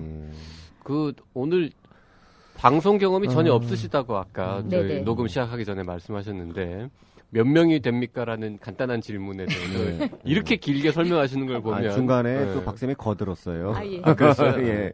근데 노숙인하고 노숙자하고 어느 용어가 제일 더 정확한 좋은 용어예요? 막 그 용어 때문에 한참 뭐 한글 단체랑 이번에 법만 2011년에서 12년 사이에 법 만들 때 용어를 정할 때 노숙인 등으로 이렇게 바꿨어요. 네.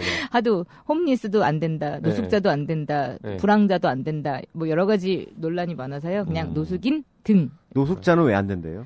그 모르겠어요. 자자가 놈자라서 안 된다는 거겠지. 노숙녀가 남자도 안 돼요? 노숙녀도 있어요. 남자는 그 자자가 아니잖아, 한자가. 노숙녀도 그래요? 있고 노숙남도 있으니까. 네. 그러니까 노숙인 등. 음. 네, 그렇게 하신 것 같아요.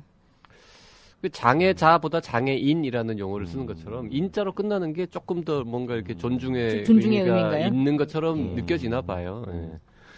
자, 우리가 지금 뭐 이 책에 대한 얘기를 길게 너무 많이 할 시간도 없고 그러면 책 안 팔리니까요. 우리 잠시 네. 개인 네. 최영하 선생님에 대한 얘기를 좀 잠깐 좀 해봅시다. 그 아까 저 전문의 따고 나서부터 계속 쭉 노숙인 진료만 해오셨다고 소개를 드렸는데 어쩌다가 외국인도 했는데 외국인 노동자도 하고 지금 다시 그러면 전문의 취득 이후 근데 쭉 돈 안 되는 사람. 돈 안 되는 사람들 네. 그리고 그 일을 해도 생기는 것도 별로 없는 생기는 건 꽤 있었어요. 생기는 건 돈 네. 말고 딴 거 말씀하시는 거죠? 뭐 일단은 네. 보람 뭐 이런 거 아니 먹을 것도 많이 해가지고. 먹을 거 네. 네. 하여튼 자 어쩌다가 네. 그런 참 뭐라 그럴까요? 그 남들이 하기 어려운 일을 시작하게 되셨어요? 글쎄요, 그냥 시작하려고 한 게 자세히 모르겠어요. 어떻게 했는지 기억은 잘 안 나는데 일단은 그냥 아픈 사람을 봐야겠다. 제일 더 아픈 사람, 좀 더 아픈 사람을 봐야겠다는 생각. 그 다음에 병이 중한 사람을 봐야겠다라는 마음이 있었고요. 그러니까 가장 중한 사람들은 사실은 이분들이라는 결론, 그 머릿속에 예과 학생 때 길에서 밥 먹는 분을 보면서 이 사람들이 제일 병이 많을 것 같고 중할 것 같고 잘 조절되지 않을 것 같다라는 생각은 확실하게 들었고 예과 때요. 예. 길에서 밥 먹는 사람을 들을 보면서 보니까 그 사람들이 병이 굉장히 많고 그러니까 종합적이고 복합적인데 참 조절하기가 어렵고 치료하기가 어려울 것 같다라는 생각이 들었어요. 근데 일단 의사가 되면 좀 힘든 사람을 잘 돌볼 수 있어야 되지 않을까? 라는 생각이 들었어요. 그러니까 병도 힘들고, 네. 그러니까 의사소통도 잘 안 되고, 그 어려운 분들의 병을 잘 알 수 있도록 훈련받는 것이 네. 그게 의사로서 좋은 훈련이 아닐까라는 생각이 들었어요. 대다수 국민들이 바람직한 의사상, 아니 그냥 바람직한이 아니라 그냥 의사에 대해서 생각하시는 걸 그냥 하고 계신데 지금 더 소수라고 생각되는 거거든요, 지금. 요즘은 소수죠. 예. 의사들은 그런 그래서 저는 의사들 안 보려고 처음에 하죠. 뭐 도티 예. 수녀원 그쪽에 계셔서 종교적인 이유가 있었지 않은가 이런 네. 생각도 좀 들었었거든요. 뭐 그렇게 종교적으로 열정적이어서 그런 것 같진 않아요. 제가 생각할 때는. 종교적으로 열정적인 사람들이라고 해서 다 이런 일을 열심히 하시는 건 아닌 걸로. 그러면은 네. 이 선생님 같은 경우에는 박선같이 네. 이렇게 사는 의사들은 어떻게 생각하세요? 그러니까는 속물이라고 생각하시겠죠. 선생님이 쓴 개념 의료 책을 봤어요. 네. 굉장히 중요한 부분이라는 생각을 했어요. 그러니까 제가 가난한 사람들 옆에 있다 보니까 이게 결국엔 제도의 문제도 있고 이 사람들이 계속 이런 식으로 이렇게 그러니까 가장 의사가 많이 돌봐야 될 가장 병이 많은 환자들임에도 불구하고 네. 가장 못 돌봐지잖아요. 네. 여러 가지 이유로. 예, 예. 그러니까 자본주의적인 이유도 있고 네. 정책의 문제도 있고 네.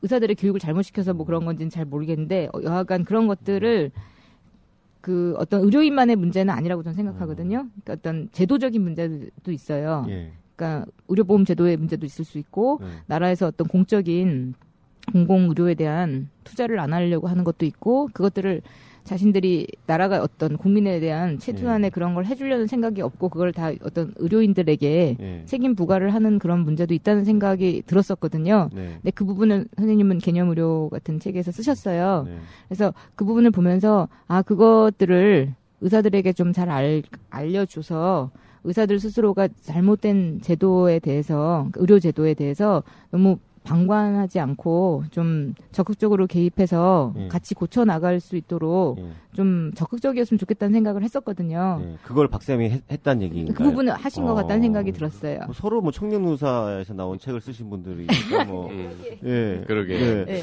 근데 네. 왜 저렇게 예. 영혼 없이 돈 많이 버는 변호사들을 보면 무슨 생각이 듭니까?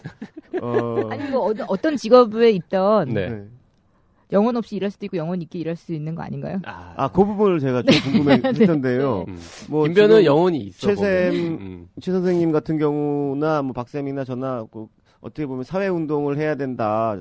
대학교 다닐 때 그러면서 낮은 데로 가서 뭐 가령 뭐 좀 어려운 사람들 봉사활동도 하고 뭐 이런 그런 생각들이 많았었던 세대였던 것 같은데요.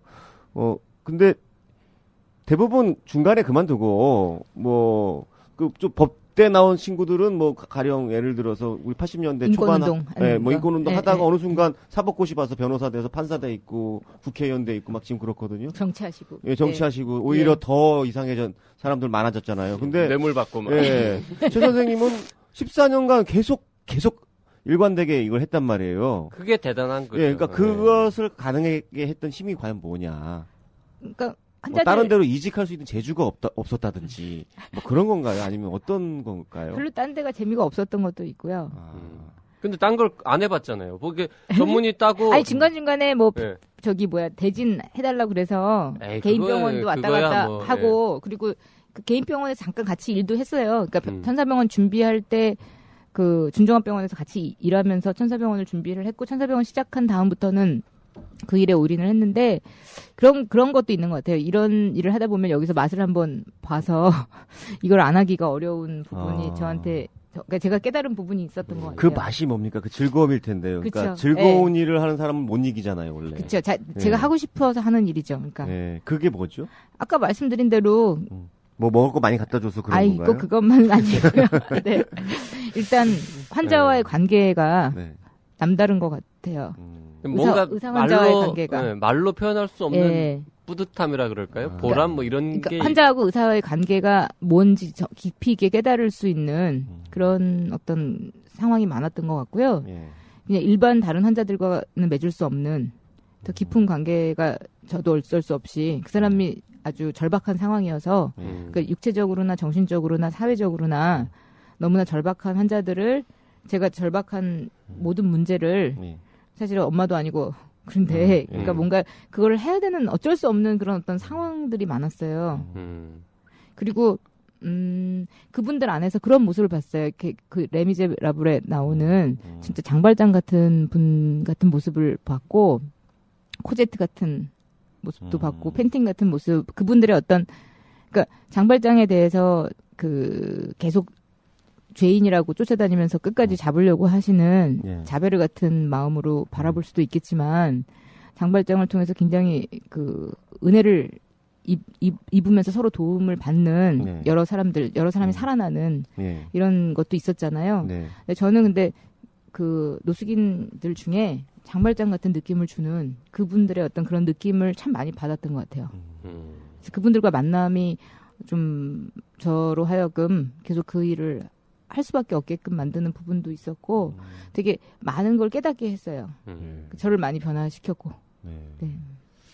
레미제라블을 안 봐가지고 꼭 보셔야 될 것 같아요. 레미제라블 장발장은 그래도 보고 싶은데 상식은 알지 않나요? 스토리는 아는데 영화를 못 봤어요. 영화를 뮤지컬도 못 보고 한번 보시면 좋을 것 같아요. 야, 이제 문화 요새는 완전 박생하면 문화인데. 그러니까 요즘 완전 그걸 제외시킨 거 아니에요? 바보 됐어요, 요즘. 자, 근데 제가 전 이제 아까 김변이 지적했듯이 이제 속물 뭐 이런 그런 식으로 얘기한 건 아닌데. 아니 하여튼 이제 그런 최영하 선생님하고는 전혀 다른 그냥 뭐 보통 사람 입장에서 궁금하잖아요. 저도 일반인인데요. 저분은 일반인 중에 이제 뭐라 그럴까요? 하여튼 좀 등에 날개 달린 특이한 일반인 궁금해가지고 전에 그럼 돈은 기본 활동 뭐 이렇게 월급 이런 건 좀 그래도 가져가시냐. 많이 벌어가지 않을 거라는 건 충분히 이해가 짐작이 되는데 그 좀 그래도 좀 받아가십니까? 뭐 이걸 이제 사석에서 여쭤봤었는데 예전에 도티병원에서 지금 일한다 그랬잖아요. 제가 아까 네. 도티병원이 대한민국에서 그 의사한테 월급을 제일 작게 주는 병원 중에 하나거든요. 얼마 안 돼요. 네. 근데 그 병원에서 받는 월급이 평생 전문의 딴 이후에 받는 월급 중에 제일 많은 거라고 좋아하시더라고요. 그래서 그 전에 한 10여 년 동안은 뭐 한 푼도 안 가져가신 달도 있고 뭐 100만 원 받아간 달도 있고 뭐 이렇게 말씀을 하시던 거예요. 남의 일처럼. 그래갖고 제가 또 이제 물어봤죠. 그 질문을 다시 한번 드리겠습니다. 그렇게 돈을 안 벌어가는데 네. 가족들은 도대체 뭐라고 그럽니까? 일단은 남편이 잘 벌고 있었고요. 네. 그래서 남편이 의사고. 의사세요? 예. 예. 그리고 남편이 제가 이거 하는 거를 응원을 했고. 후원자가 있었군요. 든든한. 그렇죠. 남편이 네. 후원자군요. 그러니까. 일단은 뭐 그렇죠. 재정적인 뭐 여러 가지로도 그렇고 뭐 일에 있어서도 환자를 같이 돌보는 면에서도 그렇고. 시댁 어르신들은 별로 안 좋아하시긴 했는데 제가 이제 그 약간 이런 건 있죠. 제가 그래도 그 아이를 그 중간에 둘째를 낳고 그러니까는 첫째를 낳고 나서 이제 그 사실은 둘 다 하기가 참 힘든데 그냥 애들을 키우는 걸 좀 우선을 두겠다. 이거는 그냥 자원봉사 나가는 거다라고 말씀을 드렸고, 뭐 사실 자원봉사 수준으로 좀 자유롭게 일할 수 있었고, 그렇게 막 그 월급 받는 직장처럼 시간을 정확하게 지켜서 일해야 되는 게 아니라 좀 자유롭게 일할 수 있었어요. 그래서 자원봉사니까 그냥 애들 돌보고 살림하면서 애들도 어리니까 그렇게 하겠다라고 말하는 것에 대해서 별로 그게 문제는 없었던 것 같아요. 그게 좋은 핑계라고 좀 이상하지만 하여튼 그런 게 그것도 또 이유가 됐겠네요. 중요한 이유죠, 뭐 저한테. 아이를 키우는데 많은 시간을 쓰기 때문에 내가 멀쩡한 직장을 지금 가질 수 없는 상황이고 남는 시간에 뭐 꼭 자원봉사를 하겠다. 멀쩡하지 않게 다녔었다는 그 뜻은 아닌 것 같은데요. 아니, 물론 이제 그 말씀을 물론 그렇게 하시는 거죠. 파트타임으로 돈이 되는 파트타임 그 뭐 아르바이트를 해도 되지 않느냐는 얘기는 하실 수 있지만 제가 좋아하는 일이 이거니까 그냥 이런 일 할 수 있게 그냥 두셔라라고 부탁을 했죠. 뭐 그 남편이 오케이 하고 남편이 벌어오는 것만으로 충분히 다 먹고 사는데 지장 없으면 그러면 괜찮은 거예요. 또 그렇게 얘기하면 안 되죠. 그건 뭐 아니 제가 볼 때는 그게 돼야 할 수 있다라는 일인 거죠. 남편이 후원을 안 해주셔도 이거 계속했었을 것 같은데요. 어떻습니까? 언제부터 그게 중요해요. 이런 일을 시작한 다음에 결혼을 했느냐, 아니면 결혼한 다음에 이렇게 돈을 안 벌기 시작했느냐, 이게 중요하거든요. 졸업하자마자 결혼했는데. 그래요? 예. 그러면은 남편이 더 대단한 거죠. 지금 애청자 여러분들은 그 음성만 들으시지만 전 육안으로 보고 있는데 피부도 아주 좋으시고요. 미인형이세요. 예. 그 마음을 곱게 쓰니까. 그러니까요. 피부도 곱고. 거의 화장도 안 하시는 것 같은데. 해요. 왜 안 해요? 하지. 피부도 좋으시고. 한 거예요? 그럼요. 나름 한 건데. 안 한 것 같은데. 그래요? 참. 제가 그 14년간 이거 쭉 해오셨다고 대단하시다고 말씀을 드렸는데 아마 그래도 본인이 즐겁다고 하셔도 그래도 어려운 점이 분명히 있으실 건데요. 그런 부분들은 어떤 것인가요? 환자들과 관계는 그렇게 힘들지 않았어요. 그러니까는 환자들은 오히려 많은 기쁨을 주고 많은 깨달음과 많은 어떤 감동을 주는 존재였는데, 근데 이제 아까도 책 얘기를 했지만 그 장발장을 바라보는 시선이 그 미리 무슨 주교인가? 그 주교 같은 시선만 있는 건 아니고 그 사람을 죄인으로 낙인 찍고 끝까지 쫓아다니면서 잡으려고 하는 자베르 같은 그 자베르의 그런 어떤 틀 안에 안 들어오는 사람이잖아요. 자베르가 죄인이라고 낙인 찍어야 되는 그런 대상이잖아요. 죄인 내지는 병자. 어떤 그런 낙인을 계속 찍어야 되는 사람, 그 낙인을 버릴 수가 없는 분들이 계세요. 이 노숙인이든 가난한 사람들에 대해서 그러니까 죄인이나 병자로서의 어떤 낙인을 버리기 어려운 수많은 이 일에 종사하시는 분들이 계세요. 그거는 의료인들도 마찬가지일 거예요. 무슨 얘기인지 아시겠죠? 그러니까 환자를 바라볼 때, 그러니까 환자가 고통받는 거는 가지고 있는 병보다 그 병 때문에 오는 사회적인 제약. 예를 들어서 에이즈다. 그러면 이제 에이즈라고 낙인 찍히는 순간 사회에서 그 더 이상의 어떤 사실 에이즈 진단받고 죽을 때까지 시간이 꽤 걸리는데 꽤 많은 시간들을 살아야 되잖아요. 그 병을 가지고. 근데 에이즈도 그렇고 뭐 결핵도 그렇고요. 뭔가 이렇게 옛날엔 나병이 그랬죠. 네. 그러니까 제가 그런 얘기도 책에 썼는데 어떤 그런 병을 가진 것이 그 병 가진 고통보다도 병을 치료하고 병 때문에 아프고 병 때문에 고통당하는 고통 자체보다도 그 병을 가짐으로써 갖는 사회적인 제약, 그다음에 사회적인 낙인, 그것 때문에 직장을 잃게 된다든가, 예. 더 이상 뭐 가족 관계가 끝난다든가, 아니면은 많은 사람들에게 내쫓긴다든가, 뭐 이렇게 그런 어떤 차별된 시선이 있잖아요. 그 시선을 갈수록 그 시선은 더 아주 작은 문제도 만들려고 하는 것 같고요.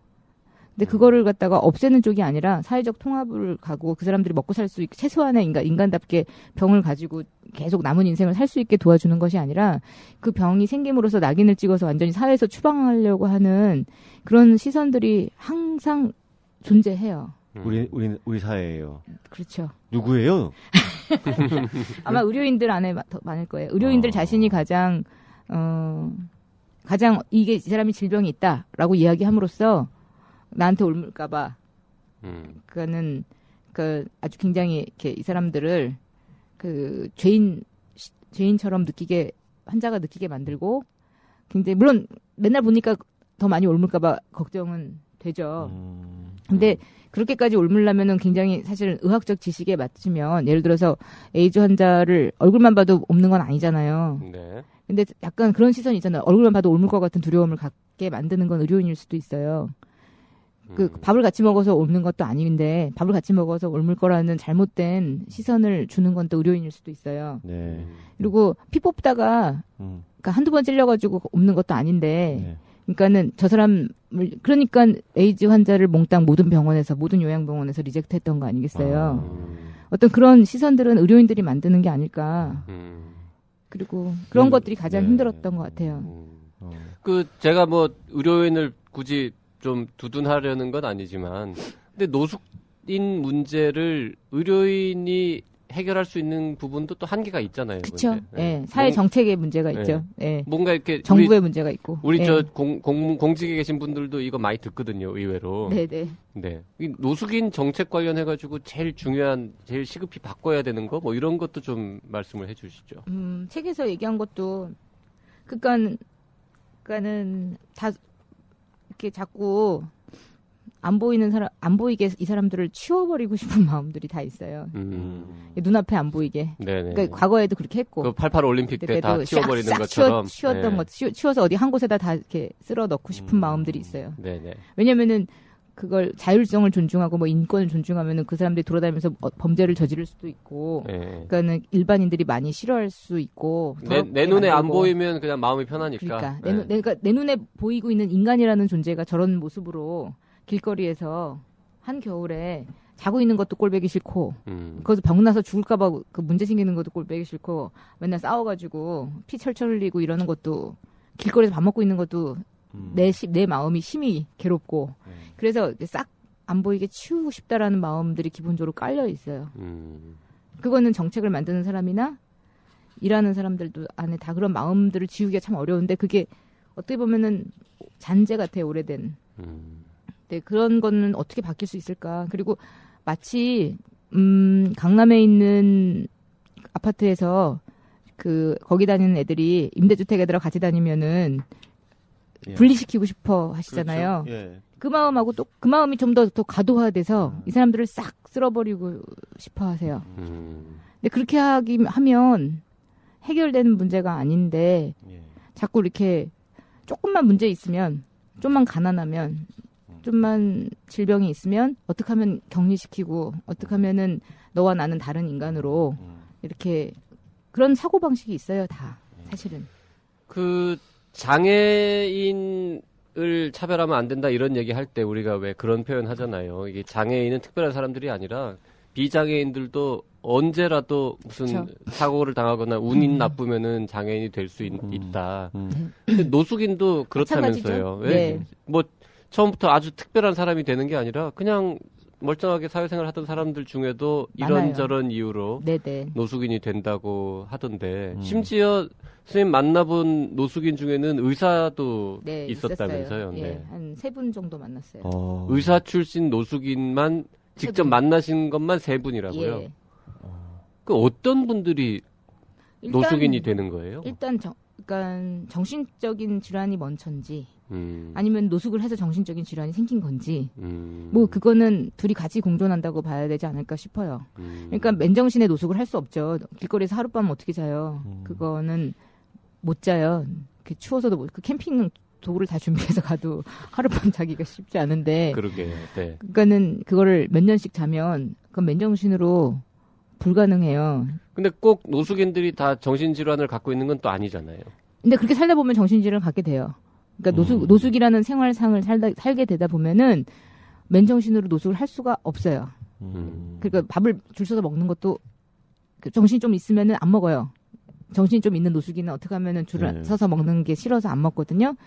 그러니까 그리고 정신병이 오래되다 보면 가족들은 떠나요. 그러니까 꼭 정신병만 떠나는 건 아니고 김병에 효자가 없고 네. 효부가 없기 때문에 병이 오래되면 떠나요. 옆에 있는 가족들이. 요즘같이 그러니까 가족을 위해서 목숨을 걸자라는 생각을 아무도 안 갖고 있잖아요. 네네. 그러면은 가족 해체는 금방 일어나요.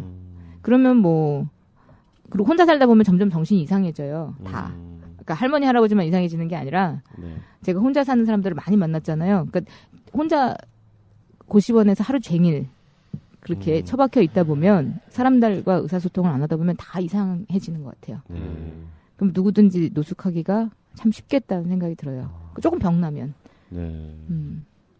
결국엔 이런 일이 안 생기도록 뭘 해야 될 텐데 참 그런 것에 대해서 우리나라는 아주 되게 취약하죠. 취약하네요. 예. 그러니까 한번 생기면 아주 위험하죠. 네. 예. 그러니까 정책도 위험하고 복지 정책도 위험하고 그러니까는 뭐 불황도 위험하고 네. 경제적인 것도 위험하고 가정도 깨지기 쉬우는 뭐 1순위잖아요. 저희 예. 나라들이.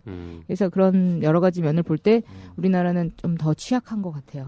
다른 나라보다. 그 선생님 책이 이제 의료와 관련된 내용이 많지만 책에 보면 뭐 이렇게 주거 지원 이런 정책에 관련된 제안도 많이 하셨는데 뭐 외국 사례들도 말씀하셨던데 제일 중요한 거는 어떤 살 수 있는 공간을 좀 마련해 주는 거 이런 것들도 네. 굉장히 시급한 거죠. 네. 그러면서 그 집을 이상한 집으로 만들지 않게끔 그래서 관리해주는 사람이 필요해요. 아, 그렇죠. 그렇죠. 집을 많이 줬다고 해서 그 집을 집답게 만들어서 사는 거는 또 다른 문제거든요. 그렇죠. 그냥 빈집에다가 노숙인들을 한 10명 집어넣는다고 해가지고 그 집이 잘 굴러가는 건 아닐 거니까. 그러니까 여러 가지 시도들이 많이 돼 있어요. 지금 노숙인한테 1인 주택으로 한 1,000명 이상 임대주택을 개인 1인 주택을 많이 줬거든요. 그래서 그 사람들 안에서 나름 그 커뮤니티가 형성된 사람들. 그러니까는 결국에 노숙의 문제는 관계 단절이잖아요. 네. 그러니까는 가족과의 관계 단절, 그 다음에 모든 사람과의 관계 단절이거든요.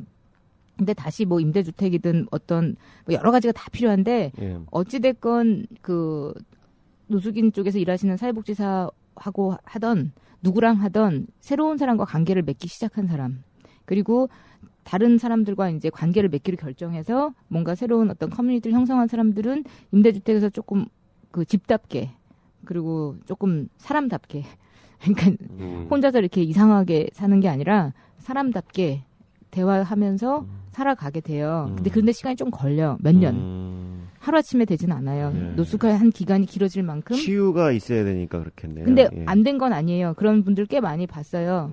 그러니까는 집을 주고 그런 어떤 새로운 가족, 원래 있던 가족과 합한 사람 아니면 새로운 사람과 어떤 이웃처럼 뭔가 이렇게 사람 관계를 맺기 시작한 사람이 다시 재활돼서 뭔가 이렇게 살아가고 있는 약간 물론 아직 가끔 나고 하긴 하지만 길거리로 다시 가지 않고 계속 그걸 기반으로 살아가고 있는 사람들을 꽤 많이 봤고 지금도 계속 만나고 있어요. 네.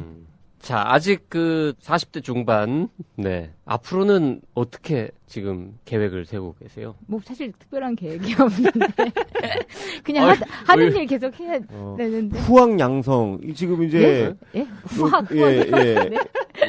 우리 지 선생님 같으신 분들이 사회적으로는 많이 필요할 것 같은데요. 그런 분들 후배들은 어떻습니까? 같은 생각을 갖고 계신 후배들이 옛날에 천사병원 때부터 만났던 후배들도 있고 뭐 지금도 관심 있는 그러니까 지금 제가 이렇게 책에서도 나오지만 혼자 한 일이 아니라 그러니까 뭐 공공병원에도 후배들이 많이 포진해 있고 네. 그다음에 개인 병원 안에서도 이런 후배들이 많이 있어요. 이런 생각을 네, 가진. 네. 그러니까는 개인 병원 그러니까 민간 의료 네트워크라 그러고 네, 공공 의료 네트워크 안에 네. 제가 천사병원 때부터 만났고 같이 함께 이런 일에 다양하게 네. 동참한 친구, 선배, 후배들이 많이 있어요. 사실 그 사람들이 있기 때문에 이 사람들을 돕는 어떤 그런 일이 가능했던 거예요. 예. 그래서 그 사람들도 거의 10여 년째 그러니까 마더하우스라는 어떤 민간 단체를 통해서 네. 그런 어떤 네트워크를 형성해서 계속 같이 나름 자기 있는 자리에서 그러니까 제가 보내는 환자들을 돈 안 받고 무료로 치료해주고 보내주고 저는 뭐 기부 영수증 진짜 처리해주고 멋있네요. 예. 그런 분들이 꽤 많이 있어요. 10여 년째. 네. 예.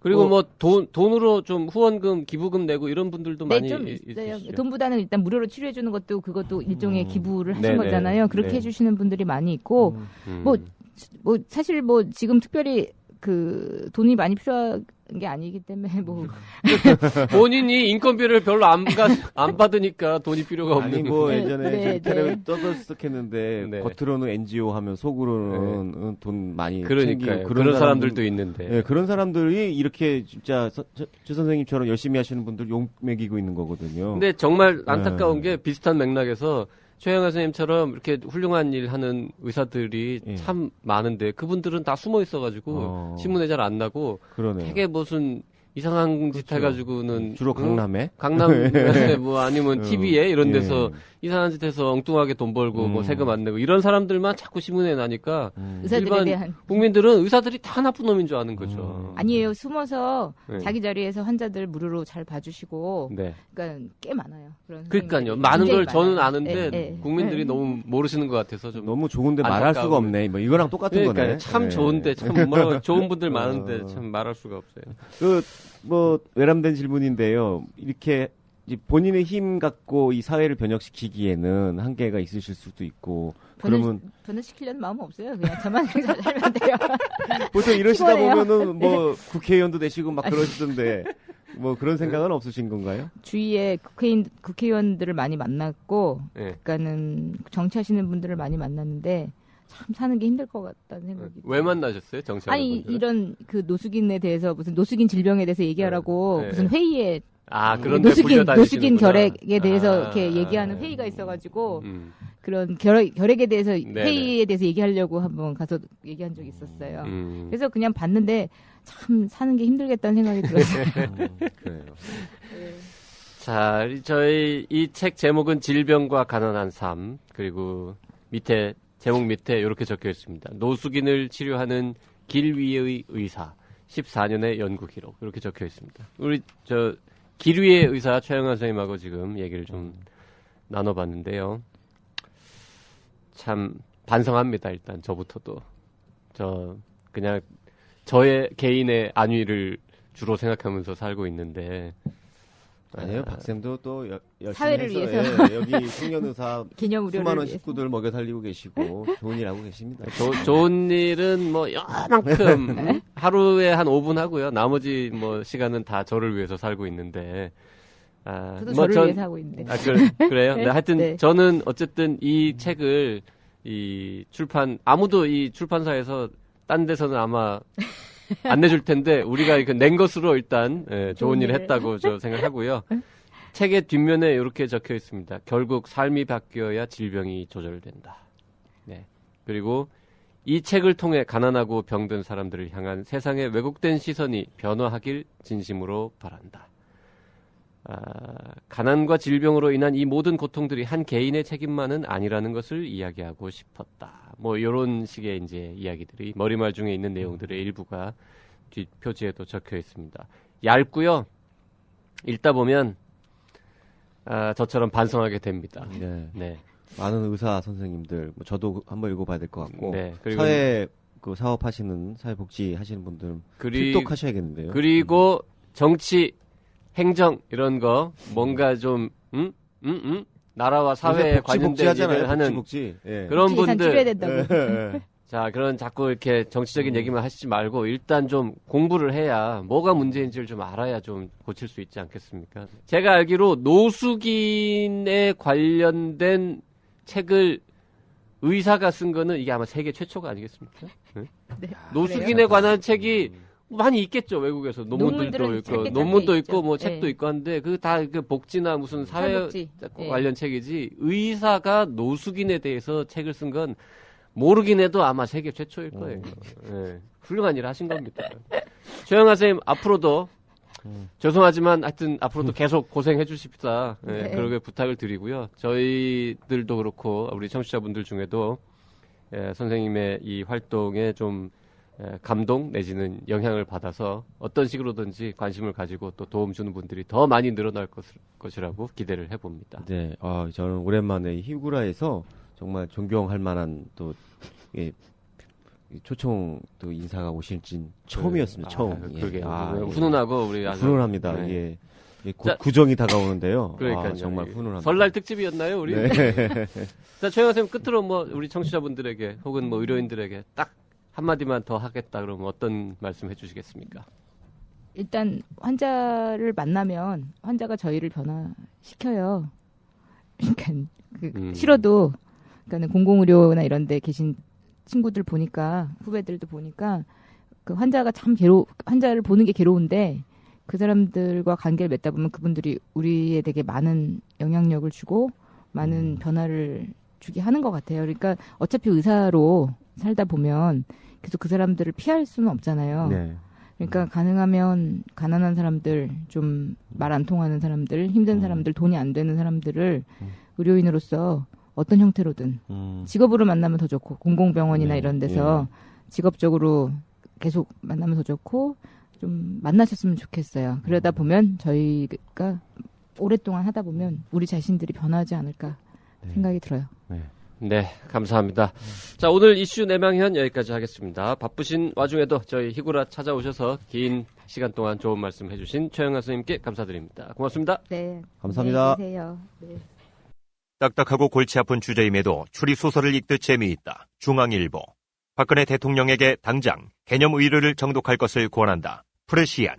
의사와 병원에 대한 불신을 조장하는 책들 속에서 이슈를 판단하는 눈을 키워주는 반가운 책. 조선일보.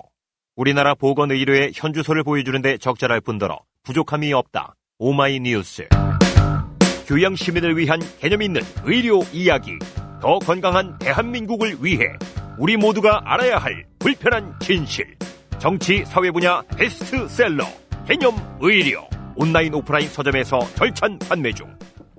오늘 히포크라테스는 여기까지입니다. 다음 주면은 벌써 설 연휴인데요. 청취자 여러분들 며칠이나 쉬시는지 모르겠습니다. 연휴 잘 보내시고 가정에 행복이 깃드시기를 기원하겠습니다. 네, 히구라는 설 연휴에 한 주 쉬고요. 2월 27일 방송으로 찾아가겠습니다. 히구라 청취 소감은 페이스북, 청년의사 라디오, 팟빵, 아이튠스 댓글이나 이메일 radio@doc.co.kr로 보내주시면 됩니다. 1666-1895로 문자 주셔도 됩니다. 네, 지금까지 PD 곽성순, 작가 김은영이었습니다. 들리는 신문 히포크라테스 2015년 2월 13일 방송 마치겠습니다. 고맙습니다. 감사합니다.